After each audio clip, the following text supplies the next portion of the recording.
shall show that the defendants Sauckel and Speer are principally responsible for the formulation of the policy and for its execution. That the defendant Sauckel, the Nazi Plenipotentiary General for Manpower, directed the recruitment, the deportation, and the allocation of foreign civilian labor. That he sanctioned and directed the use of force as the instrument of recruitment, and that he was responsible for the care and the treatment of the enslaved millions. That the defendant Speer, as Reich's Minister for Armaments and Munitions, director of the organization Todt, and member of the Central Planning Board, bears responsibility for the determination of the numbers of foreign slaves required by the German war machine, responsible for the decision to recruit by force, and for the use under brutal, inhumane, and degrading conditions of foreign civilians and prisoners of war in the manufacture of armaments and munitions, the construction of fortifications, and in active military operations. Quoting from the text directly, the aim of this new gigantic labor mobilization is to use all the rich and tremendous sources conquered and secured for us by our fighting armed forces under the leadership of Adolf Hitler, for the armament of the armed forces and also for the nutrition of the homeland. The raw materials as well as the fertility of the conquered territories and their human labor power are to be used completely and conscientiously to the profit of Germany and their allies.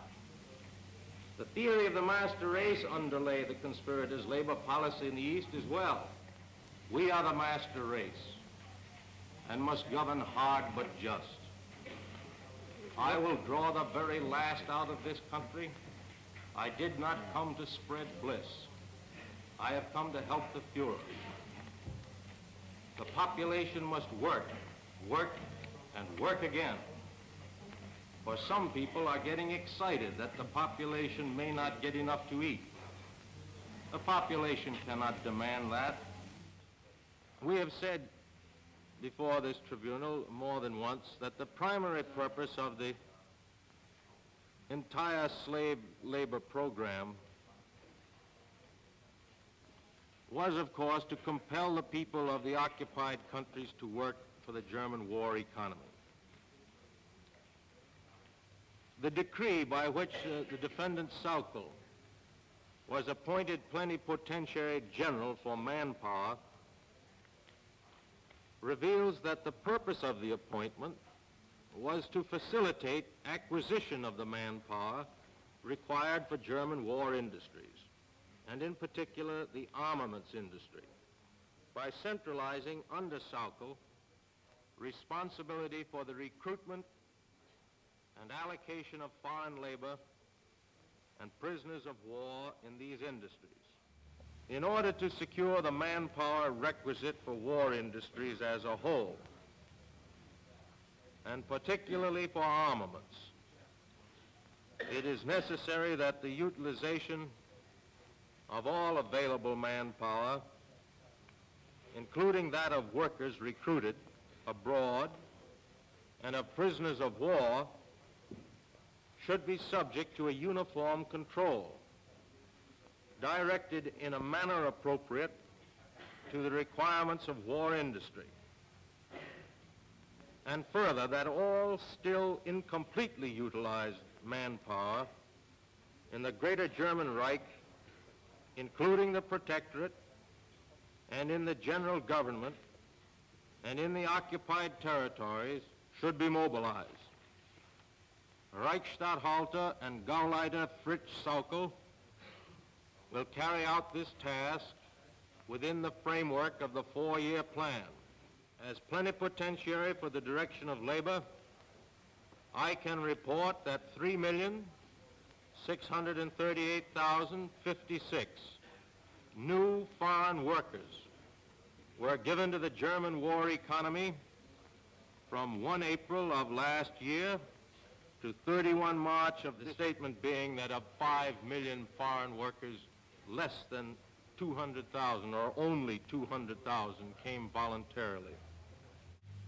The defendants Sauckel and Speer and Keitel succeeded in forcing foreign labor to construct military fortifications.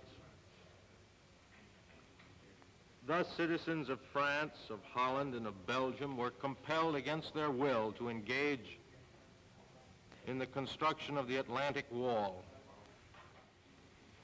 This is a Hitler order dated the 8th day of September, 1942, and it's initialed by the defendant Keitel.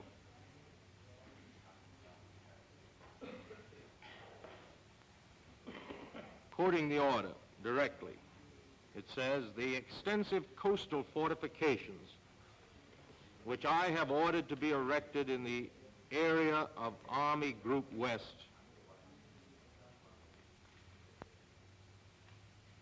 make it necessary that in the occupied territory all available workers should be committed and should give the fullest extent of their productive capacities.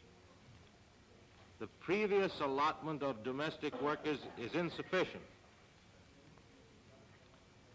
In order to increase it, I order the introduction of compulsory labor and the prohibition of changing the place of employment without permission of the authorities in the occupied territories."